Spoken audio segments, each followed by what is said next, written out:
My youngest is sick, so that calls for some magic chicken soup for dinner. We're gonna start melting 2 tablespoons of butter with 2 tablespoons of olive oil. To that, I'm adding 1 large, or in this case, 2 small onions. You can dice them up as big or small as you like. I like them pretty small, so they're a nice bite-sized piece. About 5 stalks of celery diced. And about 4 to 5 large carrots peeled and diced. Now we're going to cook this over medium heat until the onions are translucent, making sure we're stirring frequently.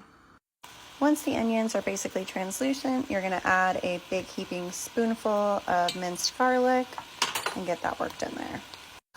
Now it's time for the real magic, seasonings. Normally I like to use seasoned salt, but I am out. I have garlic salt that I'm going to use in its place today. I'm going to add some paprika.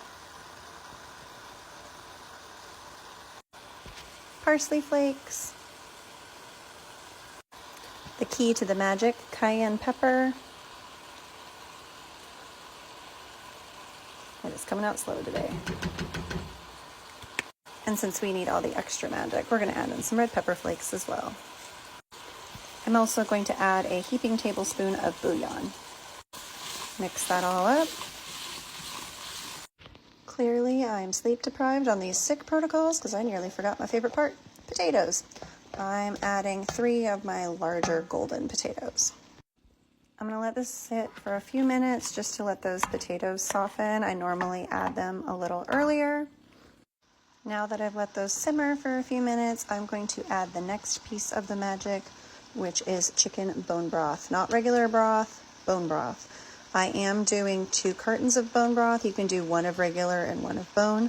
I do that a lot if we're not actively sick in the household, but since we do have active colds, I'm going fully bone broth.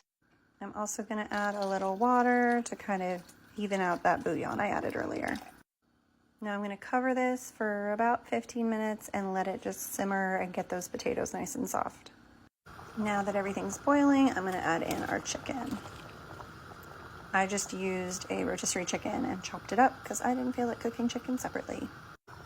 Now that my potatoes are soft enough to poke through with a fork, I'm going to add in about half a bag of egg noodles. I give these a quick stir in to just get them all covered, and then these will need to cook for about 7 to 8 minutes until they are soft, and then everything will be ready to be served. Now that the noodles are done, it is time to serve up some magic. And that's how I make my magic chicken soup. Enjoy!